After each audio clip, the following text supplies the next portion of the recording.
ఆ బొగ్గు మీద ఇన్కమ్ ట్యాక్స్ కట్టిండ్రు, ఆ బొగ్గు మీద కేంద్ర రాష్ట్ర ప్రభుత్వాలకు డివిడెండ్ కట్టిండ్రు, ఆ బొగ్గు మీద కోల్ సెస్ కట్టిండ్రు, ఆ బొగ్గు నిల్వల మీద మాకు ఇంత ప్రాఫిట్ వచ్చిందని చెప్పి దాంట్లో సిఎస్ఆర్ నిధులు కూడా ఖర్చు పెట్టారు. మరి మేమేమంటున్నామంటే ఆ బొగ్గు లేదు, అసలు ఏమైంది ఆ బొగ్గు?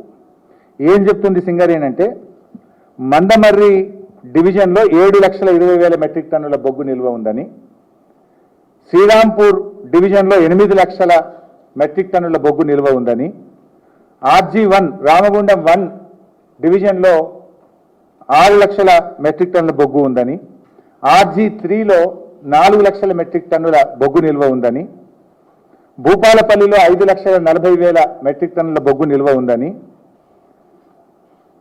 అదేవిధంగా SPLలో 2 లక్షలు, YLDలో 2,50,000 మెట్రిక్ టన్నుల బొగ్గు నిల్వ ఉందని సింగరేణి తన ఆన్లైన్ వెబ్సైట్లోనే ఉంది. నథింగ్ సీక్రెట్, ఓపెన్ పబ్లిక్ డొమైన్లోనే ఉంటుంది. బొగ్గు అనేది ఏం బంగారం కాదు, ఇంట్లో దాచుకునేది కాదు. 40 లక్షల మెట్రిక్ టన్నుల బొగ్గు అంటే ఎంత పెద్ద కుప్పలు కనబడాలి. ఈరోజు మా TGBKS కార్మికులకు కూడా చెప్పినాం, మీరు వెళ్ళి చూడండి ఇక్కడ బొగ్గు నిల్వ ఉందా లేదా, ఏమైంది. ఇప్పుడు సింగరేణి 4,000, 4,200కు ఒక టన్ను అమ్ముతుంది బొగ్గు. 40 లక్షల మెట్రిక్ టన్నుల బొగ్గు అంటే దాదాపు 1,600 కోట్ల రూపాయల విలువ కలిగిన బొగ్గు. ఈ 1,600 కోట్ల విలువ కలిగిన బొగ్గు మరి ఈరోజు బొగ్గు బాయిల మీద లేదు. మరి ఏమైంది ఈ బొగ్గు? ఈ బొగ్గు ఉత్పత్తి అయిందని గత సంవత్సరం రికార్డులో, పోయిన సంవత్సరం ఫైనాన్షియల్ ఇయర్లో సింగరేణి ఉత్పత్తి, సింగరేణి ప్రాఫిట్స్లో దీన్ని డిక్లేర్ చేసిండ్రు. ఈ 40 కాదు మొత్తం కలిపి అంత అమ్మినము, ఈ 40 ఏమో స్టాక్ ఉందని దాని మీద ప్రాఫిట్ డిక్లేర్ చేసిండ్రు. కార్మికులకు ప్రాఫిట్ ఇచ్చారు, సంతోషం. అది కూడా మొత్తం ఇవ్వలేదు కార్మికులకు, కొంత ఏదో మేము దాస్తున్నాము, కొంత మాత్రమే ఇస్తామని ఇచ్చారు profit last time. That's okay. ఇప్పుడు ఈ 40 లక్షల మెట్రిక్ టన్నులు 4,000కి అమ్మితే మాకు ఇంత లాభం వస్తుందని దాని మీద ఇన్కమ్ ట్యాక్స్ కట్టిండ్రు కేంద్ర ప్రభుత్వానికి. కేంద్ర ప్రభుత్వం 49%, స్టేట్ 51%. దాని ప్రకారం డివిడెండ్ ఇచ్చినారు. కోల్ సెస్ ఉంటుంది, ఆ కోల్ సెస్ కూడా కట్టినారు. అది కాకుండా మనకు CSR నిధుల కింద 2% ఖర్చు పెట్టారు, అది కూడా ఖర్చు పెట్టారు. మరి బొగ్గు ఎక్కడ పోయింది? ఇప్పుడు ఆ 1,600 కోట్ల రూపాయల బొగ్గు ఉన్నదా లేదా? నేను గౌరవనీయులు భట్టి విక్రమార్క గారిని అడుగుతున్నా, ఇది మీకు తెలిసి జరిగిందా తెలియక జరిగిందా నాకు తెలియదు. భట్టి విక్రమార్క గారు ఇద్దరం కలిసి పోదాం, మరి మీరు నేను లేదా అఖిలపక్షం తీసుకొని పోదాం. మరి ఇప్పుడు నేను చెప్పిన ప్రకారంగా బొగ్గు ఉన్నదా లేదా? ఉంటే సంతోషం, నేను క్షమాపణ చెప్తా. ఒకవేళ లేదు, దాని మీద ఏం విచారణ చేద్దాం. ఎటుపోయింది ఆ బొగ్గు? 1,600 కోట్ల రూపాయల విలువ కలిగిన బొగ్గు ఈరోజు లేదు. I'm saying with authority. నేను మా కార్మికులతో క్రాస్ చెక్ చేసుకొని చెప్తున్నా, 40 లక్షల మెట్రిక్ టన్నుల బొగ్గు నిల్వ ఉందని మీరు చెప్తున్నారు. ఇవాళ ఆ బొగ్గు నిల్వ లేదు. మరి ఎక్కడ మాయమైంది ఆ బొగ్గు? ఎవరు అమ్ముకున్నారు ఆ బొగ్గును?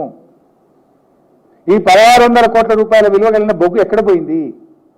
బొగ్గు ఉత్పత్తి చేసినామని మీరే చెప్పిండ్రు, దాని మీద ఇన్కమ్ ట్యాక్స్ కట్టిండ్రు, కోల్ సెస్ కట్టిండ్రు, డివిడెండ్ కట్టిండ్రు, CSR కట్టిండ్రు. మరి ఆ బొగ్గు లేదు. ఇప్పుడు ఎక్కడ పోయింది ఆ బొగ్గు? ఏదో ఒక బొగ్గు ముక్క అంటేనేమో ఏదైనా దాయొచ్చు, ఇదే ముక్క కాదు కదా, 40 లక్షల మెట్రిక్ టన్నులు. సో భట్టి గారు మీరు ఒక్కరే వెళ్ళి చూసేస్తారా? అఖిలపక్షాన్ని తీసుకుపోతారా? లేదు మా TGBKS ఆధ్వర్యంలో మమ్మల్ని వెళ్ళమంటారా? ఈ బొగ్గు ఏమైందో ఈరోజు రాష్ట్ర ప్రజలకు సమాధానం చెప్పాలి, సింగరేణి కార్మికులకు సమాధానం చెప్పాలి. ఇక చాలా విషయాలు ఉన్నాయి సింగరేణికి సంబంధించి, కానీ ఇవాళ మేము సూటిగా ఈ అంశాన్ని ప్రభుత్వం దృష్టికి తెస్తున్నాం. ఈ ప్రభుత్వానికి అసలు తెలుసా తెలియదా? ప్రభుత్వం కూడా ఈ బొగ్గు నిల్వ ఉందని అనుకుంటుందా? లేదు ప్రభుత్వ పెద్దలకు తెలిసినా ఏమైనా సైలెంట్గా ఉన్నారా? ఈ బొగ్గుని ఏమైనా అమ్మేసిండ్రా?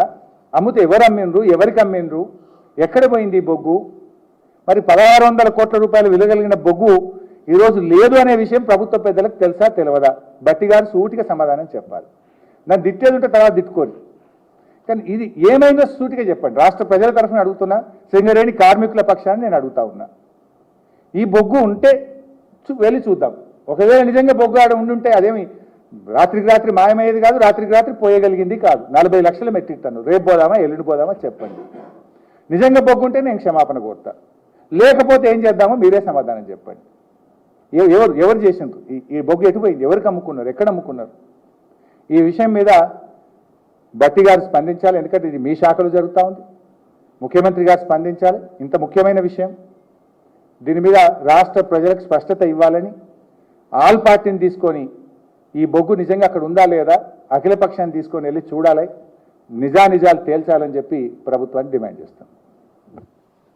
ఒక చిన్న పాయింట్ ఇవాళ మీరు అడిగింది, కానీ ఒక రైతు బిడ్డను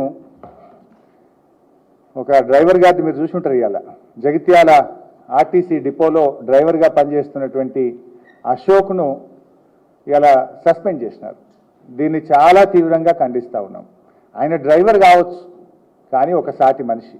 ఆయన డ్రైవర్ కావచ్చు, ఒక వ్యవసాయ కుటుంబం నుంచి వచ్చినటువంటి బిడ్డ.